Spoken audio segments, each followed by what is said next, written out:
In Tokyo, stories were everywhere. On crowded trains, in dim cafes, between strangers who brushed shoulders and never met again. But the most painful stories were the ones people tried to write and couldn't finish. Akira Fujimoto knew that better than anyone. At 32, he was a struggling novelist who spent most of his nights in a tiny apartment filled with empty coffee cups and unfinished manuscripts. His first book had once been praised as promising, but promise was a cruel word in the publishing world. Promise meant not good enough yet. Years passed, his second novel never came. Words stopped obeying him, publishers stopped calling, and eventually Akira stopped believing he had anything left worth writing. Then one rainy afternoon, he met her. Her name was Mei Aizawa. She worked in a small second-hand bookstore hidden between two old buildings in Jimbucho. The place smelled like dust, tea, and forgotten dreams. Akira had only entered because it was raining too hard to walk. Mei noticed him staring at the shelves. "You're looking for something specific?" she asked. Akira shrugged. "Maybe something I used to love." She tilted her head slightly. "That's a strange thing to search for in a bookstore." Akira smiled faintly. "Most things worth finding are strange."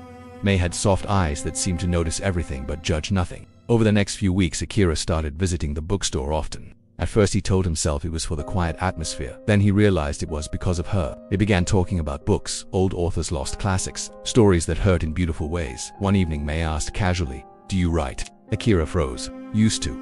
"Why did you stop?" He laughed bitterly. "Because readers stopped caring." Mei shook her head gently. "That's not a reason to stop writing. It is if the writer stops caring too."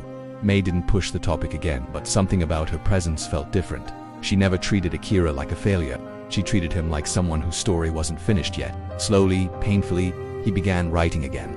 Late nights, cramped fingers, crumbled pages scattered across the floor. But the words returned, and strangely, they were darker than before. More honest, more painful, more real. Months passed. Akira and Mei grew closer in quiet, subtle ways, sharing tea after closing hours, walking through narrow Tokyo streets, sitting together in comfortable silence. But there was always something distant about Mei. Sometimes she would stare at the sky like someone waiting for time to run out. Sometimes she disappeared for days without explanation. Akira noticed, but he didn't ask, not yet.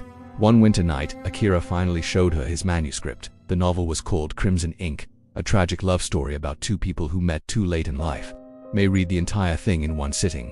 When she finished, tears quietly fell down her cheeks. "It's beautiful," she whispered. Akira looked embarrassed.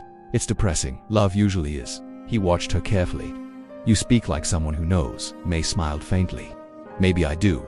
That night, something finally changed between them. As snow fell outside the bookstore window, Mei suddenly leaned forward and kissed him. It wasn't passionate. It was hesitant, almost fragile, as if she wasn't sure she was allowed to do it. Akira kissed her back slowly. For the first time in years, something inside him felt alive again. Their relationship was never easy. Mei kept emotional distance. She avoided talking about her family, her past, her future. Sometimes she would pull away for days. Sometimes she would cling to him like she was afraid he might disappear. Akira didn't understand her contradictions, but he loved her anyway, even when it hurt, especially when it hurt. One evening, Akira received the news he had been waiting for. A publisher wanted to release Crimson Ink, his first novel in 8 years.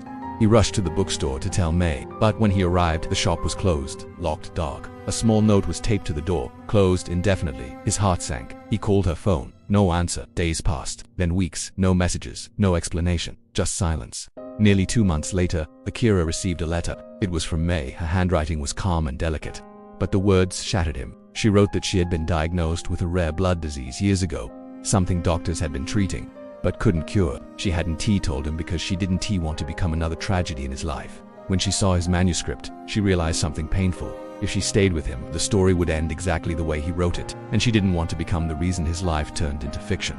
So she left. Before the illness could take the choice away from her, the final line of her letter read, "Please finish the story without me." Akira published Crimson Ink the following spring. The novel became unexpectedly famous. Readers praised its painful realism, its quiet heartbreak, its understanding of love that doesn't survive but still matters. In interviews, Akira always said the same thing: it's not fiction.